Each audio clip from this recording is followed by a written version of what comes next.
Morning everyone, welcome back to my YouTube channel. तो आज की क्लास में हम इंडियन लॉजिक को कंप्लीट करेंगे और इससे पिछली क्लास में हमने फैलेसी को देखा था और आज हम फैलेसी को रिवाइज नहीं करेंगे क्योंकि हम उसको रिवाइज कर चुके हैं। तो आज की क्लास में हम इंडियन लॉजिक को कंप्लीट करेंगे। उसमें देखेंगे कि न्याय होता क्या है और उसमें जो प्रमाण होते हैं वो कितने प्रकार के होते हैं, कितने टाइप के होते हैं, कितने वैलिड कितने इनवैलिड, और फिर लास्ट में हम अनुमान प्रमाण की विस्तृत चर्चा करेंगे आज की क्लास में। आज थ्योरी होगी, क्वेश्चन नहीं होंगे। अगर आप हमारे इस चैनल पर नए हैं तो चैनल को सब्सक्राइब जरूर करें ताकि डेली आपको ऐसी क्लास मिलती रहे जो पेपर 1 के लिए काफ़ी इंपॉर्टेंट होगी। तो इंडियन लॉजिक का मतलब होता है भारतीय तर्क, और इसे ही न्याय शास्त्र के नाम से जाना जाता है। और एपिस्टोमोलॉजी यानी कि थ्योरी ऑफ नॉलेज, ज्ञान का सिद्धांत या ज्ञान मीमांसा इसी को कहते हैं।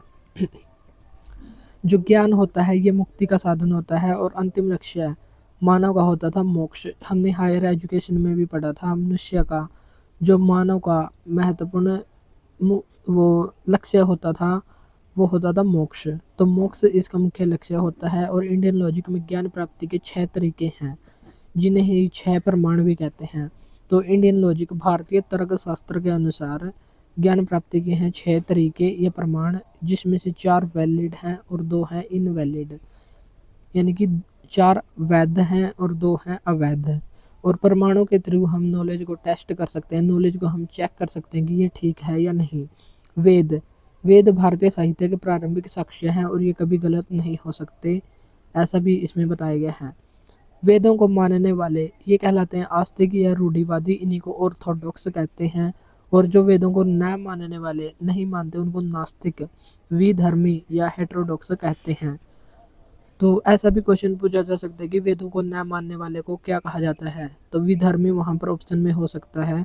और हमको इन तीनों चारों नामों को ध्यान रखना है, इंग्लिश में एक ही आएगा, हेटेरोडॉक्स। अब हम चर्चा कर लेते हैं प्रमाण या प्रमाणास ये क्या होते हैं। प्रमाण के थ्रू हम समझते हैं कि वैध ज्ञान विश्वसनीय है या नहीं, यानी कि इस ज्ञान पर हम विश्वास कर सकते हैं या नहीं। प्रमाण के थ्रू हम इस बात को समझते हैं। प्रमाण सिस्टमेटिक होता है, एक व्यवस्थित होता है। प्रमाण को वैलिड नॉलेज, ये ट्रू, ये यथार्थ भी कह सकते हैं। और अप्रमा, एक होता है प्रमा और एक होता है अप्रमा। अप्रमा को इनवैलिड नॉलेज, ये फॉल्स नॉलेज या यथार्थ कहते हैं। प्रमा क्या होता है, ऐसी नॉलेज जो विश्वसनीय हो, बिलीवेबल हो, निश्चित हो और वस्तुनिष्ठ रूप से वैध हो। और इसका लक्ष्य वास्तविकता को समझने में महत्वपूर्ण भूमिका इसकी होती है।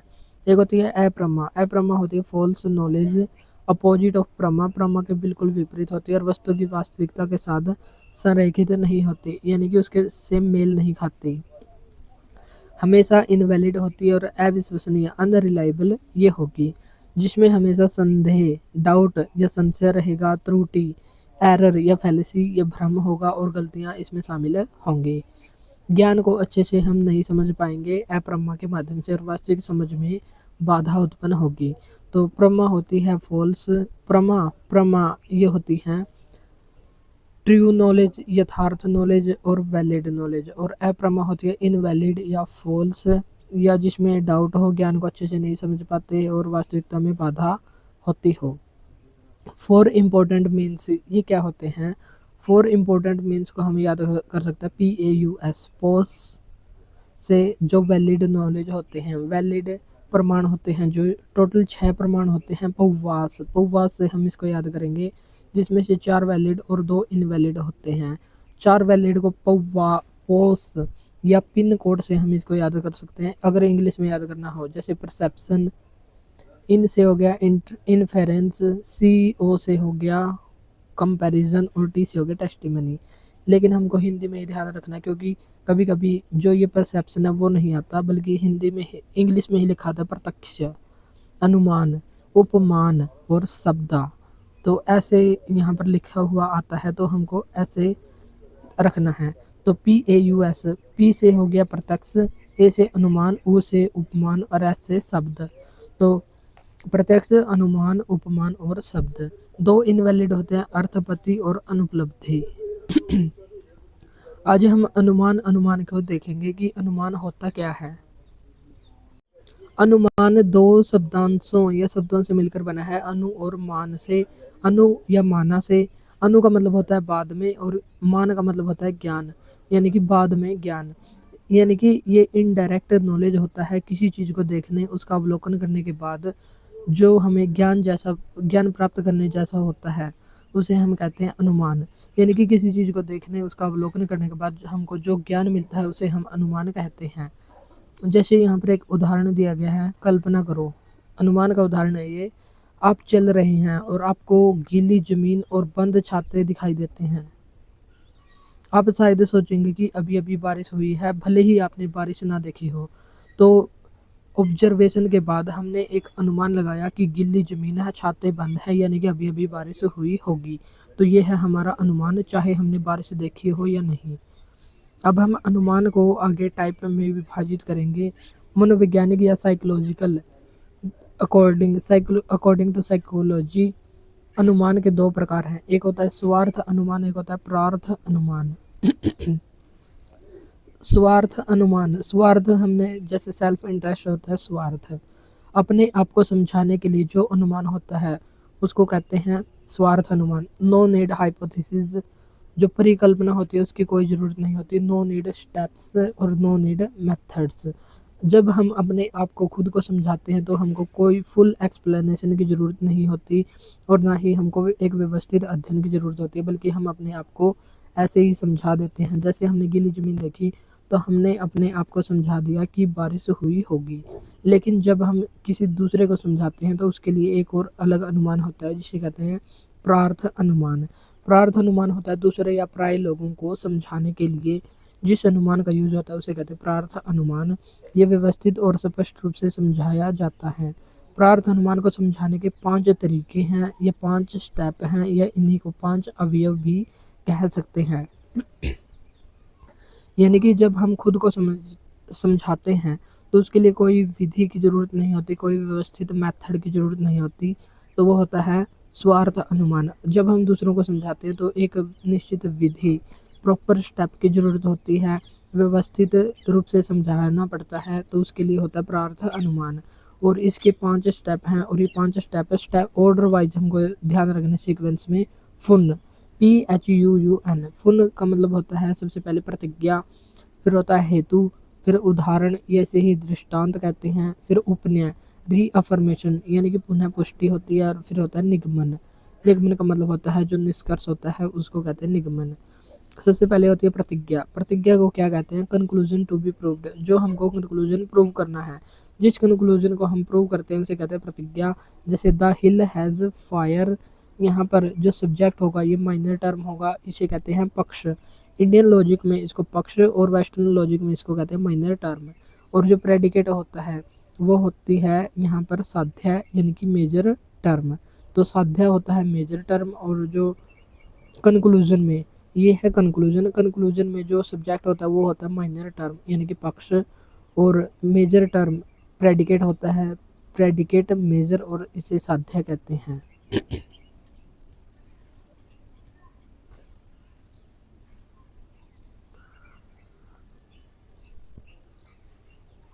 नेक्स्ट है हेतु। हेतु क्या होता है? Middle term in western logic. जो वेस्टर्न लॉजिक में हमने एक कॉमन देखी थी टर्म जिसे हम मिडिल टर्म कहते थे, वहीं इंडियन लॉजिक में इसको कहेंगे हेतु। कोई चीज़ कंक्लूजन में है तो उसके पीछे का कारण देती है, और इसे ही लिंगा या लिंग या साधना या साधन के रूप में इसको जाना जाता है। जैसे the hill has fire because it has smoke.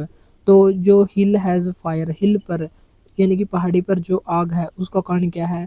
Because it has smoke, क्योंकि वहाँ पर धुआं है इसलिए हम अनुमान लगा रहे हैं कि वहाँ पर आग होगी। तो ऐसा इसके पीछे का कारण देता है हेतु, और हेतु को मिडिल टर्म कहते हैं। नेक्स्ट है उदाहरण। उदाहरण या दृष्टांत इसको कहते हैं सार्वभौमिकता, यूनिवर्सल कॉम्पिटेंस। इसमें तो यार एवरी सिचुएशन में ये ट्रू होता है, और जो एवरी सिचुएशन में ट्रू होता है उसे कहते हैं व्याप्ति। जहाँ पर आग होती है वहीं पर धुआं होता है, ये बिल्कुल सच बात है। जहाँ पर भी आग होगी वहाँ धुआं अवश्य होगा। यानी कि all humans are mortal just like Sonu, Khushi, Gandhi ji etcetera. यानी कि ऑल ह्यूमन, सभी मानव नश्वर हैं, जैसे कि सोनू है, खुशी है, गांधी जी हैं, तो ऐसे ही सभी मानव भी नश्वर हैं। यानी कि ये भी बिल्कुल सच है, ये उदाहरण यहाँ पर दिया गया है। Whenever there is fire, जहाँ पर भी फायर होगी यानी कि साध्या होगा, देयर इज स्मोक, वहाँ पर धुआं भी होगा। और हेतु और साध्य के संबंध को व्याप्ति हम यहाँ पर कहेंगे। तो साध्य और हेतु का संबंध ये कहलाता है व्याप्ति, और ये हमेशा यूनिवर्सल होती है, यानी कि हमेशा सच ये होगी। नेक्स्ट है उपन्याय। उपन्याय का मतलब क्या होता है? पुनः पुष्टि या रीअफर्मेशन। जो हमने बात पहले कह दी उसी को दोबारा से प्रूव करना। जैसे Aditi is mortal because she is a human, all human are mortal just like Raju Mohan etcetera, and Aditi is also human who is mortal. तो यहाँ पर हमने कहा अदिति इज मॉर्टल, तो हमने इस बात को लास्ट लाइन में दोबारा से प्रूव किया कि Aditi is also human who is मॉर्टल, यानी कि हमने इसको दोबारा से रीअफर्म किया, पुनः पुष्टि यहाँ पर की, और इसी को कहेंगे हम उपन्याय। तो उपन्याय भी जो प्रार्थ अनुमान है उसका एक फोर्थ स्टेप है। उपन्याय में तीनों एलिमेंट पक्ष, हेतु और साध्य मर्ज होंगे, तो यहाँ पर तीनों ही आएंगे। नेक्स्ट है निगमन। निगमन को इंग्लिश में कहते हैं डिडक्शन। कंक्लूजन को प्रूव करना, जैसे हम कंक्लूजन में कहते हैं therefore he is a women, तो देयरफॉर अदिति इज मॉडल या देयरफॉर हिल हैज फायर, तो हम लास्ट में इसको प्रूव करते हैं कि ऐसे ये है, तो इसको हम कहेंगे निगमन या डिडक्शन, इसको हम कहेंगे। अब हम देखेंगे अकॉर्डिंग टू ट्रेडिशनल न्याय अनुमान के 3 टाइप कौन कौन से हैं। तो वहाँ देखे थे हमने साइकोलॉजी के अनुसार स्वार्थ अनुमान और प्रार्थ अनुमान, और प्रार्थ अनुमान के भी हमने PHUUN फुन, ये 5 स्टेप हमने देखे थे। अब हम अकॉर्डिंग टू ट्रेडिशनल, ये प्राचीन न्याय के अनुसार अनुमान के 3 टाइप्स को देखेंगे। तो इसमें है सबसे पहले पूर्ववत अनुमान। इसमें क्या होता है? इसमें कारण कोज जो होता है, कारण होता है, कारण से प्रभाव का अनुमान लगाया जाता है, इन्फॉर्मिंग इफेक्ट फ्रॉम सम कोज। जैसे यहाँ पर पहले कारण कारण देखते हैं और फिर उससे प्रभाव का अनुमान लगाया जाता है। जैसे घने काले बादल देखकर बारिश का अनुमान लगाना, यानी कि जो घने काले बादल हैं वो है यहाँ पर कारण। अगर हमको आकाश में घने काले बादल दिखाई दे और तेज तेज से आंधी आने लग जाए, तो हम ऐसा अनुमान लगाएंगे कि तेज बारिश होने वाली है। तो बारिश, घने काले बादल देखकर बारिश का अनुमान लगाना, ये कैसा है? ये है पूर्ववत, यानी कि पूर्व की घटनाओं को देखकर हम अनुमान लगाते हैं कि आगे क्या होगा। नेक्स्ट है शेषावत। शेषावत का क्या मतलब होता है? प्रभाव से कारण का अनुमान लगाना। जो हमने प्रभाव पढ़ चुका है, इन्फरिंग कॉज बाय सीइंग इफेक्ट, जो हमने प्रभाव देखा, जैसे घर के बाहर गीली मिट्टी देखकर अनुमान लगाए कि रात बारिश हुई थी। एक तो अनुमान किसी कारण को देखकर अनुमान लगाना, और एक किसी प्रभाव को देखकर अनुमान लगाना। जैसे हमने घने काले बादल देखे, तो अब तक वो घटना हुई नहीं थी, इसलिए उसको कहेंगे पूर्ववत अनुमान। लेकिन अब अगर घटना घट चुकी है और उसके बाद हम उसके प्रभाव को देखें, तो फिर उस घटना का अनुमान लगाएं, तो उसे कहेंगे शेषावत। शेष जो बच गया है, शेष यानी कि बाद वाला। तो उसके बाद जैसे घर रात बारिश हुई और हम बाहर निकले तो हमको गीली जमीन दिखाई दी, तो इससे हम अनुमान लगाएंगे कि रात बारिश हुई होगी या हुई थी। तो ऐसे अनुमान को कहेंगे शेषावत अनुमान। एक होता है सामान्य समांतो दृष्टि। समांतो दृष्टा, इसमें नाइदर कॉज नॉर इफेक्ट, ना तो इसमें कारण होगा और ना ही प्रभाव दिखेगा, एक साथ कॉज इफेक्ट शो होंगे, यानी कि यूनिवर्सल फिनोमेना, ये सार्वभौमिक ये होता है। जैसे पार्टिकुलर इंस्टेंस और स्पेसिफिक एग्जाम्पल से यूनिवर्सल प्रिंसिपल की बात यहाँ पर होगी। जैसे किसी विशेष घटना से सार्वभौमिक सिद्धांत की बात करना, जब अनुमान कार्य कारण पर नहीं बल्कि सह अस्तित्व की एक रूपता पर आधारित होता है। इसमें क्या बताया गया है कि पार्टिकुलर या स्पेसिफिक एग्जाम्पल से यूनिवर्सल सिद्धांत की बात यहाँ पर होगी। जैसे सूर्य गति करता है, अन्य गतिशील वस्तुओं की तरह इसकी दिशा भी बदलती रहती है। तो सूर्य गति करता है, ये कैसा है? तो ये है यूनिवर्सल, और अन्य गतिशील वस्तुओं की तरह इसकी दिशा भी बदलती रहती है। तो अन्य कैसी हैं? अन्य है स्पेसिफिक या पार्टिकुलर।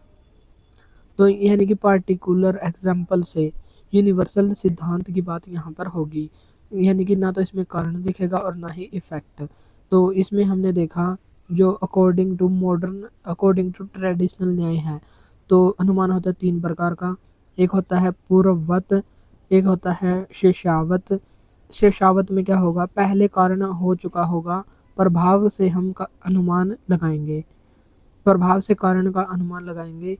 और तीसरा है नाइदर कॉज नॉर इफेक्ट, यानी कि इसको हम कहेंगे समांतर दृष्टा। एक और टाइप है अकॉर्डिंग टू मॉडर्न न्याय। अकॉर्डिंग टू मॉडर्न न्याय, आधुनिक न्याय के अनुसार अनुमान के भी आगे भी 3 टाइप हैं। तो ये 3 टाइप कौन कौन से हैं? केवल अन्वय। केवल अन्वय का मतलब होता है ओनली पॉजिटिव, हमेशा ही सकारात्मक होगा। यूनिवर्सल इन प्रेजेंस, यूनिवर्सल में प्रेजेंस होगा। जैसे आग है तो धुआं भी होगा। जैसे आग है तो धुआं होगा, अगर आग नहीं तो धुआं भी नहीं। तो केवल अन्वय में होगा हमेशा पॉजिटिव, आग है तो धुआं भी होगा। तो यहीं पर ये बात है। जैसे अगर बाइक है, अगर हमने उसको स्टार्ट किया तो उसमें धुआं निकलेगा ही, तो आग है तो धुआं होगा। एक होता है केवल वैतरिकी। केवल वैतरिकी का मतलब इंग्लिश में भी इसका नाम केवल वैतरिकी ही है। ओनली नेगेटिव, हमेशा नेगेटिव होगा। यूनिवर्सल कॉम्पिटेंस एब्सेंट यहाँ पर होगा। नो फायर नो स्मोक, उसमें था पॉजिटिव, आग है तो धुआं होगा, अगर यहाँ पर आग नहीं तो धुआं भी नहीं, तो यहाँ पर हमेशा ही नेगेटिव ये होगा। थर्ड है अन्वय वैतरिकी। अन्वय वैतरिकी का मतलब क्या होता है, पॉजिटिव और नेगेटिव दोनों ही होगा। अगर आग है तो धुआं होगा, अगर आग नहीं तो धुआं भी नहीं। तो यहाँ पर होता है हमारा अनुमान कंप्लीट। और लास्ट में केवल अन्वय। केवल अन्वय हमेशा ही पॉजिटिव होगा, केवल वैतरिकी ये नेगेटिव होगा, और अन्वय वैतरिकी ये होगा पॉजिटिव और नेगेटिव बोथ। कल को हम नेक्स्ट जो प्रत्यक्ष रह गया, और जो भी हमारे 4 में से एक वैलिड प्रमाण को हम कर चुके हैं, बाकी 3 वैलिड और 2 इनवैलिड हमारे रह चुके हैं, उनको हम कल कंप्लीट करेंगे। और फिर हम इसको आगे जो हमारी लॉजिकल रीजनिंग है उसको हम कंप्लीट करेंगे इस वीक के एंड तक, यानी कि संडे तक हम इसको कंप्लीट करने की कोशिश करेंगे। तो आज के लिए इतना ही, मिलते हैं नेक्स्ट वीडियो में। Thank you.